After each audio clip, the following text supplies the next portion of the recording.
I believe that by overwhelming majority in all the Americas, you and I, in the long run, and if it be necessary, you and I will act together to protect, to defend, by every means at our command.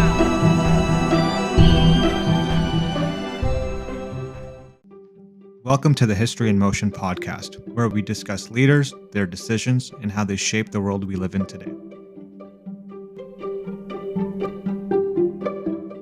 In this episode of the History in Motion podcast, we explore the life of Grigori Rasputin, the mystic who wielded immense influence over Tsar Nicholas II and his family during the final years of the Russian Empire. Born in Siberia, Rasputin's rise to power as a spiritual leader, healer, and advisor to Tsarina Alexandra made him a very controversial figure. While many saw him as a holy man, others viewed him as a corrupting force, blaming him for Russia's decline. We'll dive deep into the myths, the scandals, and the dramatic assassination that cemented his place in history. Join us as we uncover the truth behind the man known as the Mad Monk. This is the History in Motion podcast. Welcome back, everyone, as we continue our journey into Russian history and talk about someone who's lived somewhere between myth and legend and realistic historical figure and figment of a lot of people's imagination, but was very much a real person, but just has so much folklore about him. And that's the famous Rasputin. And we know him for maybe being the lover of the Russian queen, which we'll get into. But he's this very, very interesting player in this whole period of Russian history where we talked a little bit about last week on the fall of the Romanov dynasty,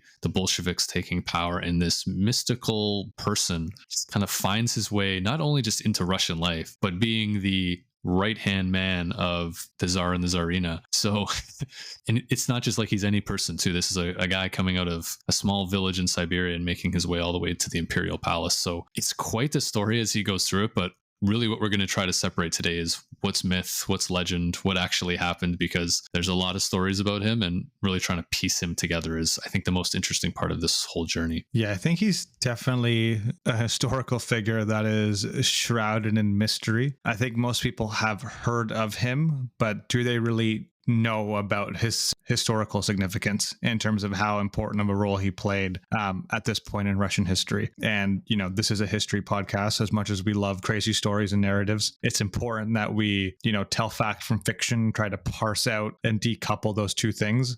As entertaining as the stories may be, I think it's our jobs to really figure out how much of what we hear about him or know about him was actually true. And I think part of what's really interesting about him is you don't really know him unless you know the legend and the myth around him. So I think even from a historical standpoint, right, we want to definitely separate the fact from the fiction. But sometimes the fiction it tells not so much a story about him, but around how he was perceived by a lot of people. Because when we start to see a lot of these stories coming up, they all have the same general themes. And it's not that they're one-off unique things. They're all kind of within the same vein. And it really, I think, narrows down how people thought about him. And it makes for a cool story as well. So we'll get into all of that as we go along. But to introduce Rasputin, he's a man born in a small village in Siberia. So he's very far away from this political center of Russia and the cultural center of Russia. His early life, he's a peasant, right? Nothing too remarkable about his life. Born into a peasant family, son of a farmer and a housewife, like very standard peasant life. But he grew up in rural Siberia, harsh winters, harsh climate, being very isolated. And the people there are known for being, very tough, very resilient, very tough character of people. So, he's growing up in this world where, again, nothing too interesting, I think, would be happening outside of, trying to live day by day and really trying to live your best life in a really, really difficult place to live. But, I think for a lot of people living in that place, some are content with it, but some have dreams, some have ambitions, and some see, a future on the horizon for them. And that's exactly who Rasputin is. But I know, Richie, we were talking a little bit earlier about this on, life in Siberia is not like life in Moscow or in St. Petersburg or anywhere within Europe at this time. It is a very much a unique place that really separates, we look at how big Russia is. It's a huge, huge place with not a lot going on, but it plays such an integral role in not just Rasputin's story, but, all of Russian history up to this point. Yeah, I think that's such a good way of looking at it because, the history of Russia and Siberia can be traced back centuries, even at this point. And as we know, what do we know about Siberia? What do we think of? It's cold, it's harsh, it's desolate, and it's far away from everything. And at this point, within Rasputin's lifetime, Siberia is still a very largely remote, underdeveloped frontier of the Russian Empire. It's very sparsely populated. It has a very harsh climate, but it's also rich in natural resources. So there is a geopolitical edge here, which Russia at this point is slowly beginning to exploit. The region is still kind of seen as distant from political and cultural centers of power in European Russia. And this is a very important aspect of thing that I came across, which is, when you're so far away from a economic center or city and you're on the fringes of society, certain things tend to take hold very strongly versus others because there's so little to do. There's so little cultural life and things of that nature. So, there's a very deep religious sentiment that exists across rural Siberian villages. And this is where the idea of mysticism kind of comes into play. And we'll talk a lot about this later. So from very early in his life, because of his upbringing, he is exposed to this very strong influence of the Russian Orthodox Church and the local mystical traditions that thrived in such remote areas. And this region's isolation fostered this culture of very intense religious devotion and superstition, which shaped his, very early spiritual beliefs and practices. And just to double down on this, Siberia's association with mysticism and spirituality made it even easier, as we'll see in the future, for him to develop this reputation as this, wandering holy man, which he would eventually use to gain power and the trust of the Russian peasantry, given where he was born and raised. I think that's such a great breakdown. And I like how you the separation between mysticism a little bit and the religious element to it. Because I think coming into this, we had talked a little bit last week too around the Russian Orthodox Church and kind of their influence over the Russian people, kind of how they were allied with the Tsarist regime and how they were kind of very tight-knit in their messaging. But what I like about this, though, is, you're going even more towards the fringes. You're going towards people who are not literate. There's not much coming in and out of these villages. And so for somebody who's a little bit more charismatic, who can kind of connect with them in a way that's, a little bit mystical, a little bit different, can really go a long way because you're not part of this structured society in the same way that you would see in maybe a religious place in one of the larger cities. Your life is very structured in other ways and the type of work you have to do in your family life. But I think it's interesting to see how this will all kind of come together. And it's different, I think, in Siberia. But as we see, when we move more westward into St. Petersburg and Moscow, is you do start to see some of this mysticism taking foot in a different way within Russia in the more populated areas. But I just find it's a fascinating kind of combination between these two areas where, people are kind of looking for something. There's something new that's happening. It's interesting, it's exciting, but it also kind of ties in so nicely with that deep religious devotion. And so you kind of get this kind of mix. And I think that's so important to understanding why Rasputin not only becomes who he becomes, but why he's so successful so quickly, not only just within Siberia, but as he moves westward into, more populated, Russia proper, if you will. Yeah. And I think just to kind of hammer this point home about how on the fringes Siberia actually is, because there's this kind of strange irony at play, right? There is this frontier of Russia that's been there, for centuries at this point. There is natural resources and value for Russia to keep it under their domain. But in the same vein, it's so far away that the Tsarist regimes were known for exiling dissidents and criminals that far. So, right, you can get a sense of its importance, but it's so far away that they can still send you there to keep you out of their business. I think goes exactly into Stalin's thoughts of, the Gulag system in Siberia is, Russia is, and we've talked about it a bunch of times with its very size as its greatest, I guess, defense mechanism. Napoleon, Hitler, they all failed because it couldn't beat Russia's size, but also for internal issues as well, right? You really can get people out of your way very, very quickly if you want to. And I think that's a great way of looking at it is, not only are you exiling people, you're not kicking them out of the country, which some other countries would do. You're actually exiling them thousands of miles away, but still very much within your borders, which again, I think is a perfect way to look at it. But we get back to Rasputin, right? He grows up as, any child would in this time, but, he was known from what we know. We know pretty much nothing about his childhood. Some accounts say that he had this spiritual sensitivity. There's, again, accounts of of him having visions and claiming he possessed natural healing abilities. But typically these stories are most likely fabrications and written after the fact on who we saw Rasputin being today. It's very unlikely that we really know much about what he was like as a child, but all we can really know is he grew up into this religious world and was a religious person himself. And not long into his life, he's still in his teens. He travels 250 miles to another city where he meets a peasant girl and he ends up marrying her. They have a little courtship for a few months and then they get married. And so at this point, he is, I think, 18. He marries her. They have 7 children, with only 3 surviving into adulthood, which I think goes to show this is, Siberia, Russia. This is not a very friendly place to young children in terms of just infant mortality being very high. But he's married. He has this wife. She remains quite devoted to him, which is interesting as we kind of get through his life until his death. But that's really kind of the last we really hear from her. Not that she's not around and we do kind of see her, but she does kind of become a footnote within Rasputin's life as he kind of goes off on his pilgrimages and his adventures to the rest of the country. So if he's 18 at this time, that takes us to what? Around 1870... No, sorry, 1887, 86, 86, 87 is kind of that time frame, yeah. So yeah, he's still a young man, but again, right, we talked about last year as we're starting to do, if you're trying to line up years from last time, is, Russian-Japanese war is kind of on the horizon. The first Russian Revolution is 10, 15 years away. We're starting to get to a point where that civil unrest is starting to happen within Russia. And again, he's just living his life in Siberia, and it's not something that's, really top of mind for him. But in 1897, so about 10 years later, at the age of 28, he experiences what he described as a religious awakening. He left his wife and children behind and embarked on a pilgrimage to the monastery of St. Nicholas. It was here where Rasputin began to gain a reputation as what was called a starret, which is basically like a holy man and a figure in Russian Orthodoxy who was believed to possess spiritual insight and wisdom. So you're kind of looking at this balance between, yes, this is someone who's really connected in a certain way to their spiritual side. Kind of like if you think of a typical priest or imam or some sort of spiritual leader today, there's definitely that spiritual wisdom that they can provide. So he's kind of moving along this path. But like we said, this mysticism is starting to grow in Russia, and it's something that's becoming a lot more popular.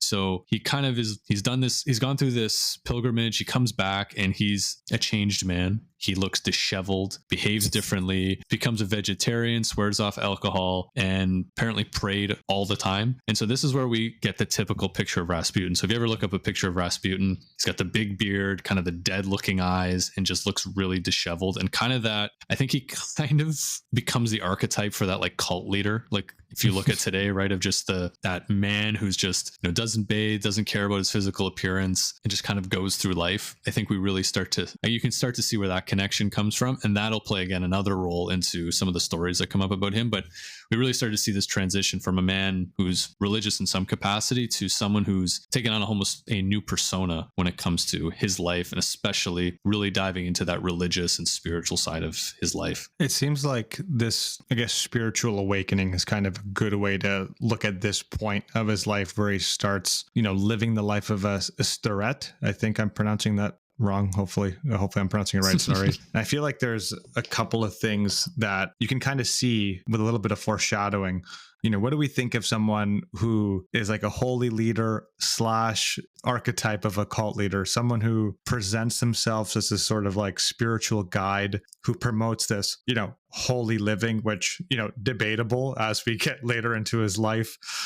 This idea of having powers per se, like miracles, being able to heal ailments. And the last part, which is this like monastic tradition, which I think coming from Siberia, the growing kind of interest in mysticism and the power of the Orthodox Church at the time. This is a culture that is kind of reaped in religion in a lot of forms because it's so deeply entrenched. So, it kind of comes together in a very powerful way for Rasputin. I don't know if it was intentional or not, but it seems like, it fit really well into the mold of Russian society. Yeah, I think we wouldn't be talking about him today, right, if it didn't fit so well within that society like you were describing. And, he's really found, I guess, what you would call his calling. And we've talked about many figures in the past, like Joan of Arc comes to mind in a bit of a different way, more from a militaristic standpoint of finding her calling quite young and, traveling to, far off distant places to fulfill what she found she needed to do from a spiritual and holy perspective at that point. And Rasputin's, I guess he's kind of doing that, but he's he's a bit more, I would say he's dedicated like Joan of Arc in the sense of I have one mission that God sent me on. He's kind of just going with the flow, it sounds like. So he spends years as this holy wanderer, pilgrim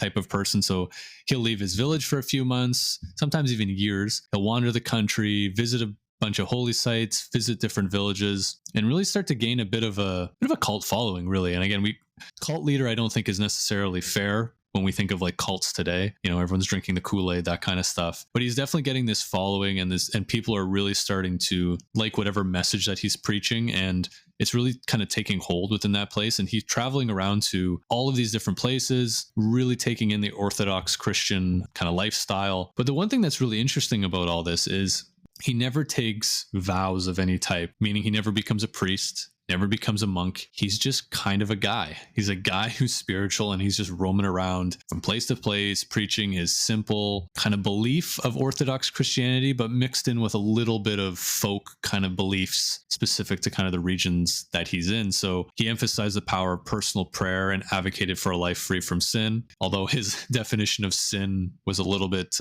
unconventional. But the most important thing of all this is he never joined the priesthood. It makes it really difficult for people later in his life who want to attack him to point to specific things that he's done that are against the law or against some sort of vow that he's taken. Because at the end of the day, he's just a guy doing what he needs to do. He may be going back on his word, but it's not the same as, yeah, you took a vow as a priest and now you're doing X, Y, and Z. That's totally against what a typical priest would do. So it's important to understand that, because he, again, is doing what he's doing, but he's not really cementing himself into maybe a traditional archetype. He's kind of just finding his own way as this mystical wanderer who's moving around the countryside. So I think this is a really important part of the story, not specifically just for Rasputin as an individual, as a figure in history, but more broadly speaking around the context. I think it's very important. One, I'm just going to bring up the railway because I have to. So it's interesting. Russia is, like many countries at this point in time, are going through a lot of change, very, very fundamental and very, massive structural change about how their economies are run, how their societies are structured. And you're seeing this. This is the lead up to the 20th century, right? These are themes that exist across the globe at this point.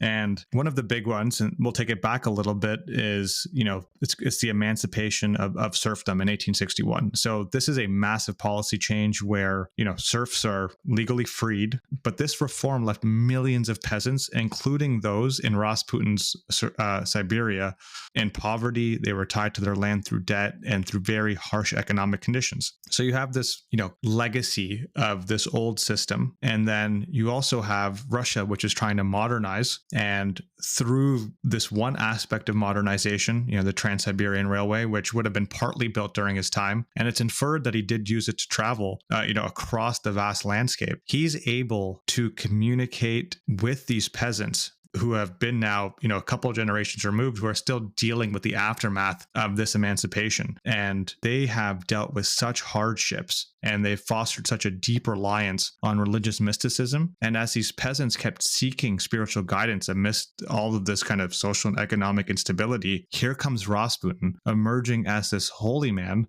kind of reflecting their spiritual needs of this very rural population. So his rise in some ways kind of deeply entrenched with this attempt to modernize Russia, but the backlash of these policies that took decades to see any kind of meaningful change happen. I think that's just a fantastic kind of bringing together of everything, because it's so interesting as we see these hardships of people and they have nothing. And so, they turn to religion, and it helps for people like Rasputin, right? They're going to flourish in this society. And to your point too, of this modernization, I think there's also probably some of that trying to keep the old ways a little bit and keeping to some of that tradition, because you're right. Like, these changes are happening, which may be seen as a good thing from a macro perspective, but does a lot of harm to a lot of people for a lot of years. And it doesn't get any better anytime soon. So I think, it's a perfect kind of way to really think about why someone like Rasputin is thriving so well, but also why someone like Rasputin even exists to begin with. I think it kind of brings both of those together. So with Rasputin, though, he's starting to move around and kind of do some of these things. And this is where some of the stories start to begin with him. He's consistently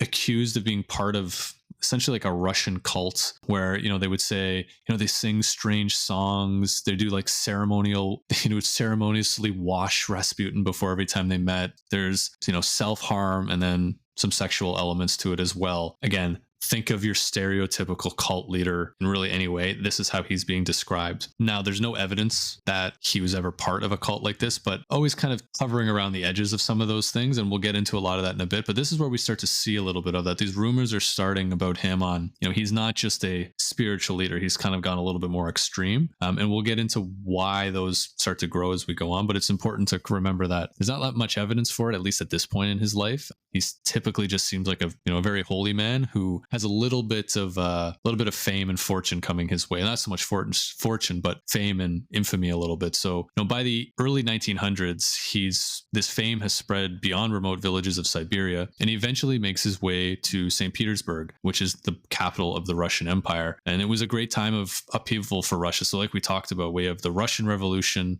in 1905 coming up. We have the Russo-Japanese War, a lot of growing unrest. But as you mentioned, Richie, it's a time of spiritual crisis. And not just amongst the peasantry, but also amongst the upper class. So we have the upper class looking into mystics, spiritualists, psychics, all this kind of stuff to kind of help guide them through life, because there's so much turmoil happening and they don't really know what's happening. So these alternative movements around spiritualism were really popular amongst the aristocracy within St. Petersburg before his arrival. And, they're really curious in the supernatural. And so his ideas are strange and made him the subject of intense curiosity by the city's elite. So, as he arrives, there's some people describe the aristocracy of being bored, cynical, and seeking new experiences during this period. And so someone's going to show up. He's going to start talking about a lot of things. He's going to look a lot different than a lot of people. And he's a bit of a breath of fresh air for people who are really hungering for a lot of this, but they're really on the other side of, what he's used to. This isn't the poor and the desperate and people who are just trying to find their way in life. These are people who are doing quite well, but almost feel directionless from a spiritual perspective. I think that's such a great point. And I think it kind of goes back to the idea of this broader, not just like the entrenchment of the church in Russian society, but this broader mystical tradition. I keep trying to parse out the two because I think they're important. But, mystics and wandering holy men at this point in time, like Rasputin, they're not unusual in Siberia, to say the least, right? Like there's many of them. And they come with this idea or this kind of veneer of spiritual authority from their own personal experiences they can kind of sell. To your point, now you have a Russian state, the aristocracy. I don't want to say they're panicking, but there's a lot of change going on. There's a lot of uncertainty, specifically within the Romanov dynasty itself. And I'm sure we're going to get there, but this is a point at which I think you're starting to see one of the oldest dynasties in the world at this point struggling to hold and maintain their power. And they're willing to do anything to do that. And I think very timely for someone like Rasputin to enter the scene. Yeah, you're right, because it's almost like the flip of what some of the peasantry were feeling, right? They've already experienced, really tough hardships, where the aristocracy can see that something is coming. They may not want to believe it, but then you also have the mix of people who are just don't even know what's going on, and they're just probably trying to do some new and interesting things. So it is a perfect world for Rasputin to walk into, because this aristocracy is hungry for this kind of stuff, and he's the man for the job because he's quite talented at what he can do.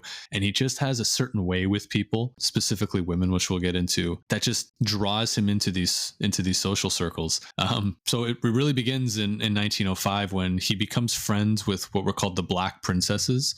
So these were two princesses from Montenegro who had married cousins of Tsar Nicholas and were living in St. Petersburg. And they were the ones who introduced Rasputin to the Tsar and his family. Tsar Nicholas actually wrote to one of his ministers in October 1906. He said, "A few days ago, I received a pennant from the Tobolsk district. His name is Grigori Rasputin, who brought me an icon of Saint Simeon. He made a remarkably strong impression both on Her Majesty and on myself. So instead of 5 minutes, our conversation went on for more than an hour." So right away, he's impressing the Tsar, he's impressing the family. This was supposed to be a 5-minute, "Hey, how you doing? Nice to meet you," and it turned into a lengthy conversation about whatever the topic of the day was. So right away, you can see that he definitely has a charm and an interest amongst the highest ranking people within the Russian Empire. I think it really goes to show the importance of a charismatic leader. I know we've been using the word cult, and I don't necessarily think that's totally wrong, but there are certain elements of it that I think would reign true for a lot of people who are listening to this and they're like, yeah, this does kind of sound like a cult.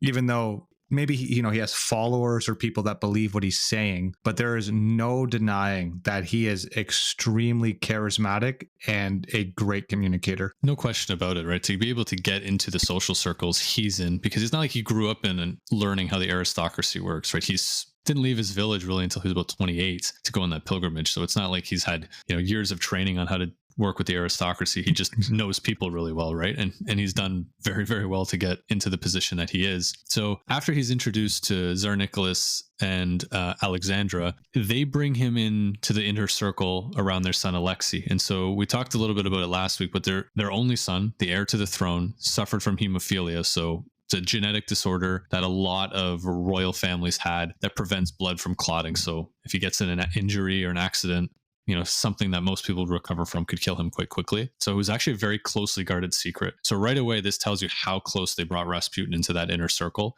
And it wasn't just, hey, he's a buddy of ours. He's someone we're going to be telling our biggest secret to. And so in a book written by historian Douglas Smith, he wrote a book in 2016 called Rasputin, Eighth Power and the Twilight of the Romanovs. He wrote that Rasputin was just really, really good at helping Alexandra and Alexei kind of get through this crisis. So he wrote that Rasputin's assurances calmed the anxious, fretful mother and filled her with unshakable confidence. And she, in turn, transferred this confidence to her ailing son, literally willing him back to health. So the one thing here is Rasputin's starting to get known for, and I think the family is starting to see this too, is they almost see him as having like these healing properties or healing powers. And he's starting to get a little bit of that reputation. But what Douglas Smith is kind of saying here is it wasn't so much that obviously he wasn't healing the child or giving good medical advice, but he was able to calm the mother down. And in turn, that calmed the son down quite quickly. And I think for the family, right, when Alexei was having his episodes and really struggling, the mother was really having a tough time keeping it together. And she was so worried for her son, and the son would see that and would kind of blow up and make everything kind of worse. But, Rasputin was able to somehow calm down the Tsarina and kind of calm the whole situation down, which for them is basically as good as, having healing powers of some type, because he's able to kind of calm the situation down. And it actually helps Alexei a lot more if he's able to be calm and kind of get through what he's dealing with versus, freaking out and panicking. It's not going to be good. And, he even told Alexandra to tell the doctors not to bother Alexei too much, let him have his space, which, remains to be seen how that would have worked out. But again, it's this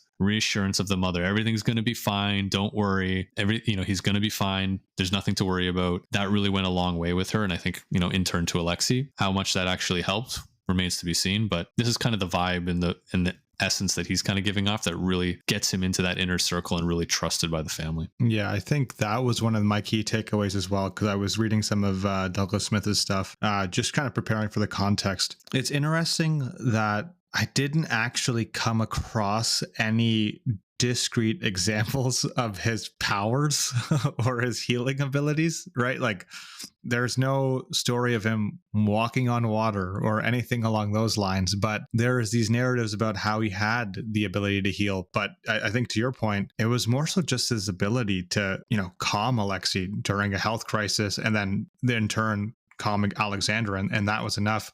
But one of the things that I was curious about was the Tsarina. How and why did she find so much trust in Rasputin right out the gate? And what I've kind of concluded is that this kind of unshakable bond between them that would ultimately kind of, what it would become over time, was that she was intensely spiritual. She was emotionally vulnerable. She didn't know anybody, and she was isolated from the rest of the Russian court. And that made her rely even more heavily on Rasputin for both spiritual guidance, political advice, and in some ways, I would infer maybe just a friend. And also his ability to calm Alexei during those moments probably just all kind of came together in her conviction that maybe this was someone who was actually sent by God to protect her family, and which would only kind of deepen her dependence on him despite, what would become widespread criticism. I think you're absolutely right on really hammering home the part that she just needed someone in her court, in her corner. And I think with the Tsarina, she's German. Russia's about to go to war with Germany, so that's already a difficult point for her. But we see this all the time with princesses and queens who are foreign. They're never trusted by the ruling class. they're always looked down upon. They're always thought of being the other, that they're working behind the scenes to take down the regime, whatever way it was. It's Marie Antoinette all over again, without maybe the fabulousness and that kind of stuff. She's again like looking for someone who can definitely bring her some, I would say maybe someone who's not going to judge her as much on being a foreigner too. Like, I don't think Rasputin cares that she's German, right? He is who he is. And I think that's going to go such a long way. And I think all the points you made make so much sense. And then, like we were saying, on top of that, being able to be calm in the face of really difficult times for her, I think goes a long way. And she definitely must have felt some sort of connection to him from an emotional level. I wouldn't say much more than that. But on top of that too, like the religious elements to it is, I'm sure she's also seeing, hey, I have this emotional relationship with this person who's doing so much for me and someone I can trust. I can see God's hand working in all of this at the same time. And I'm sure that kind of all comes together just based on what we know about her. So yeah, I think he's perfect for what she needs at that time. However, people are going to start talking really, really quickly, because when you're that close to somebody who's not a foreigner, basically a foreigner coming from Siberia, the fact that he's Russian does help, but not from the inner circle of the ruling class. And, he looks different. He's got this kind of aura about him, and people don't really like the Tsar and his wife at this point. They're starting to lose a little bit of favor. So we're going to start to see a little bit of, some of these rumors and stuff coming up. But that's kind of, I think, a key piece on, when they're this close, and it totally makes sense, but people are definitely going to start talking. I think it's an important last point you brought up, and I think we'll get into it a little bit more, but yeah, so you have the family, I'll call it like the interior court, right? The closest of the Romanovs who are in the imperial court, who are getting closer and closer to Rasputin. But what's happening outside of the imperial court? And I'm sure we're going to get there, but you have the church, who is very critical of mystics and holy men who are not necessarily towing the, Orthodox church line as much as they would hope. And to further your other point, what is this looking like for the Russian citizenry at this point? People are very critical of the Romanov dynasty at this point, the Tsar and the Tsarina. People are particularly skeptical about their ability to rule. And what does this relationship look like if, your ruling family is relying on a mystic to help them and guide them through any kind of,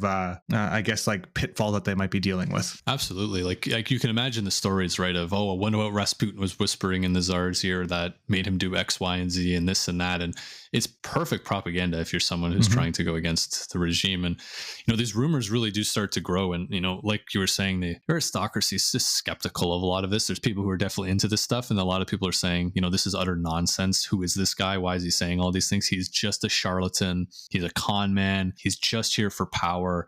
Look at where he's come from. He's such a low birth. He doesn't know what he's doing. He's just here to gain power. He's got no formal education, but he has sway over the most important family in Russia. That can't stand. And so that really starts to grow. And again, though, these stories start to keep coming around about he can heal the sick, he can see the future, he had the ability to control the weather.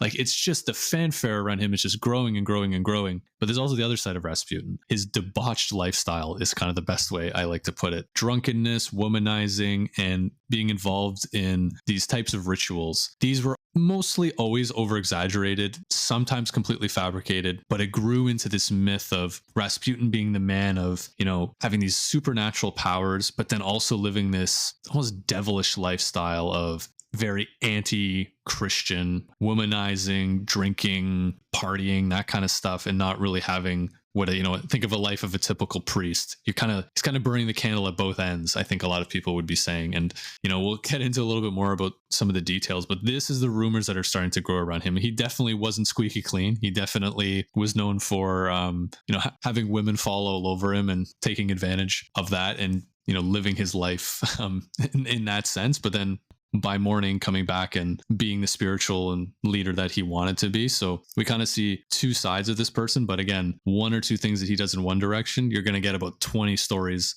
that kind of push it a little bit farther. And so trying to separate myth from what's true here is tricky. But I think for the most part, most of these stories, you can always dial back a notch or two and probably get closer to reality.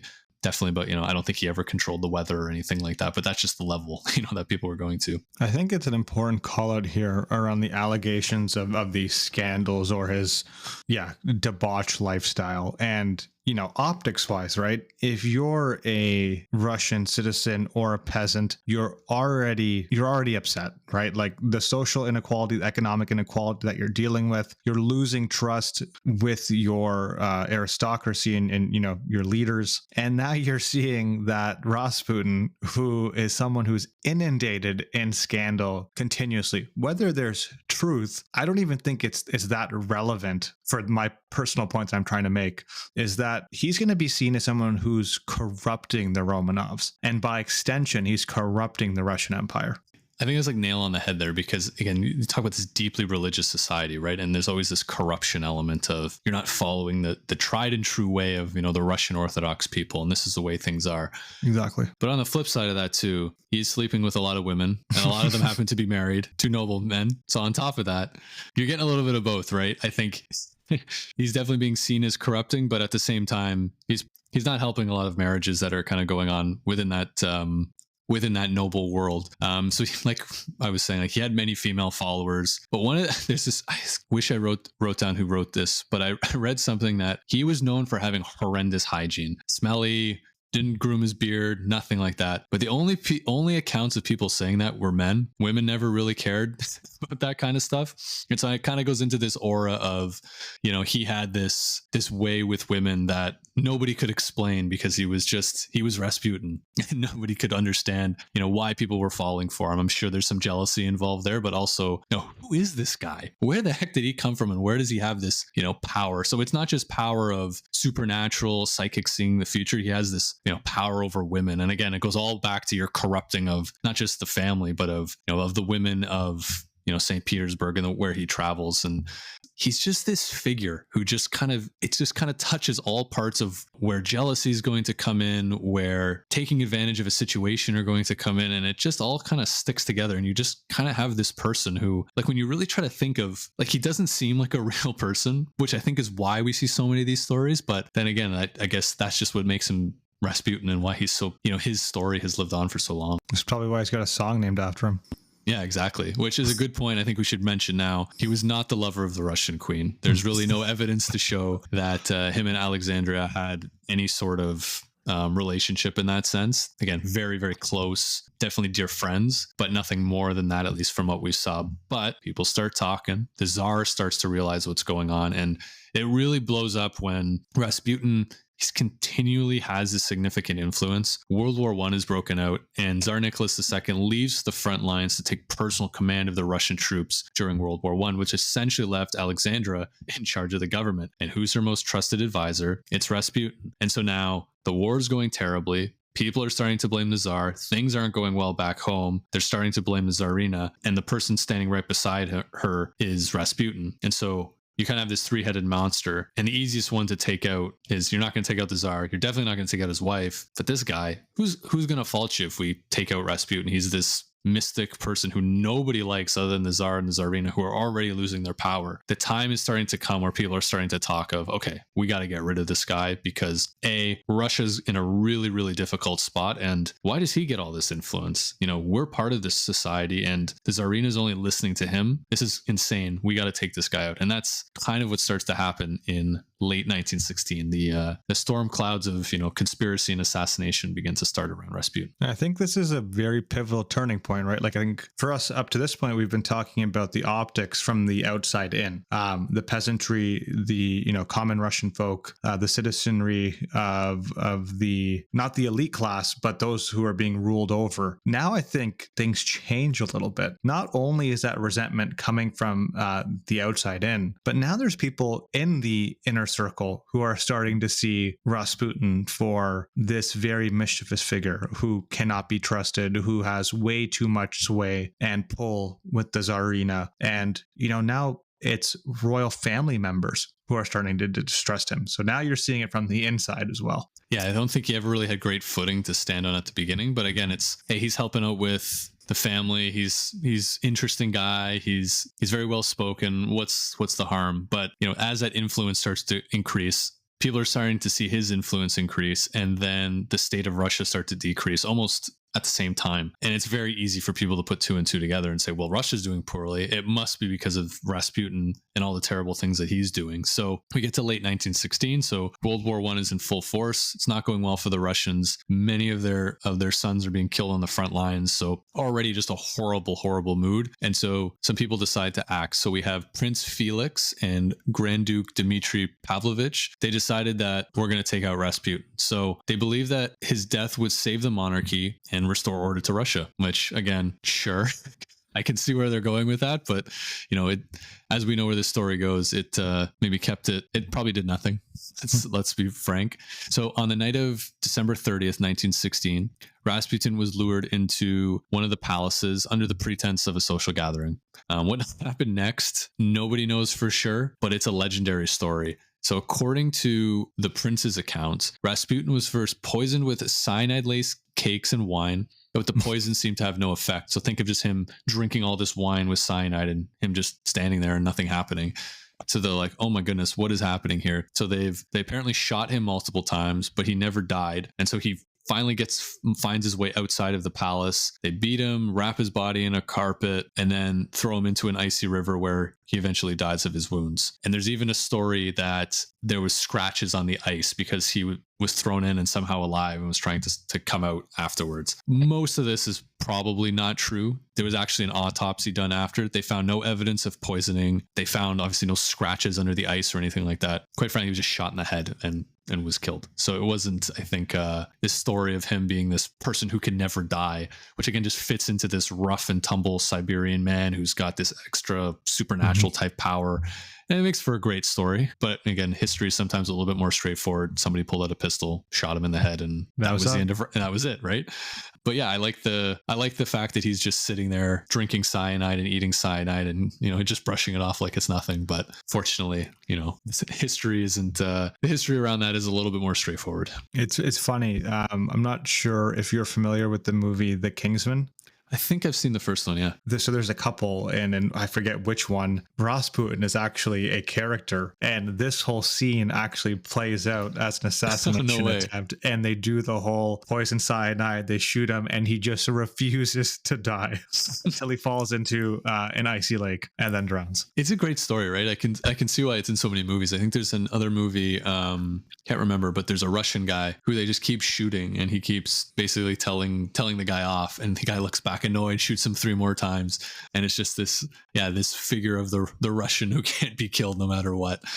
I think is something that you can see why it finds its way into so many Hollywood movies. But again, that's the end of Rasputin. His death did not save the Romanovs. Some would say it maybe hastened their downfall. And just a few months after his assassination, the Russian Revolution begins, the abdication of Tsar Nicholas, and the eventual execution of the entire royal family, which Rasputin had become a symbol of, when everything is wrong with the regime. Rasputin was kind of part of that piece. But again, I think when we look at him, I almost want to stay away a little bit from, he was part of this, I would say, corrupt world that was kind of taking over Russia. Because I think he's just more interesting when we really talk about him as this holy man, wandering healer, mystic, whatever you want to call it, who just obviously didn't walk right in, but basically just walked right into the Tsar's life and became such a key person in their life, all within such a short period of time. I think really goes to show the kind of myth around him, why it all,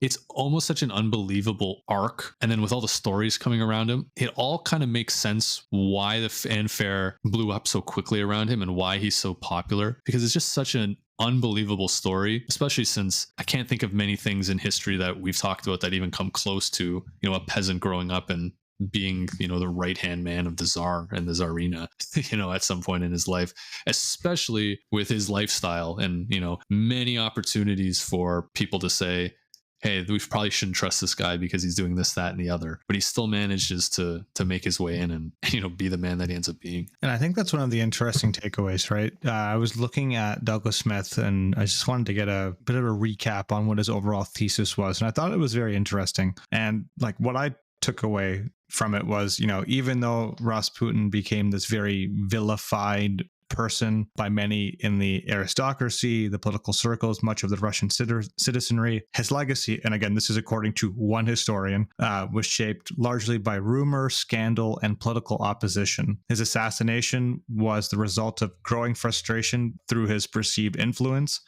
But ultimately, to your point, Paul, his death did little to change the fate of the Romanovs, who were swept away by the revolution just a few months later. And I think, again, to just go back and try to, parse out man from myth, is that many of those commonly accepted stories that we hear are largely based on myths, exaggerations, and propaganda. And Smith even goes as far as to argue that Rasputin was actually not that sinister or this kind of manipulative force behind the collapse of the dynasty that many have portrayed him to be. Instead, he actually presents a more balanced, humanizing portrait of Rasputin as this kind of deeply flawed yet spiritually motivated man who became entangled in the political turmoil and instability of late imperial Russia. Yeah, I think that checks out kind of with everything we've read, right? Is this person who kind of sits in the middle. Definitely not someone who's sneaking through the back door and has all of these grand plans. Definitely sounds like a man who was very spiritual, very devoted to it, and was very good at selling his message. But then at the same time, right, living the lifestyle that he lived. It seemed like a man that just kind of went with the flow, went with what life gave him, and again, took advantage of every opportunity that was thrown to him. But yeah, you don't really see much evidence of that sinister element. And it makes sense why those stories came up. But yeah, I really like that overview because I wouldn't walk away from this saying, he's a sinister, kind of cruel person who had, grand plans or anything like that. Like I said, he kind of just seems like he's going with the flow. And then, again, he's got the Tsar's ear and the Tsarina's ear. He's, you've done pretty well for yourself. You can't really go much higher than that. So, he's going to take advantage of that while he can, but I don't think that's necessarily the ultimate plan for him. Yeah. And I think what I ultimately walked away concluding for myself, and it's different than what I thought coming in, was that he's often seen as one of the causes of the dynasty's downfall. But now I've kind of switched my perspective to see him more as a symbol of the dynasty's broader failures. Yeah, I think that's a great way to put it. Because he's not he's not, like I said, he's not pulling the strings. He's not dictating policy in the same way, but he's kind of a bit of a scapegoat for a lot of people. You can throw all the issues on him. And then, hey, if we get rid of Rasputin, that's going to fix all our issues, which seems to be the story of Russia for this period in time. It's, we talked about the pogroms against the Jewish population. We talked about the racial violence and,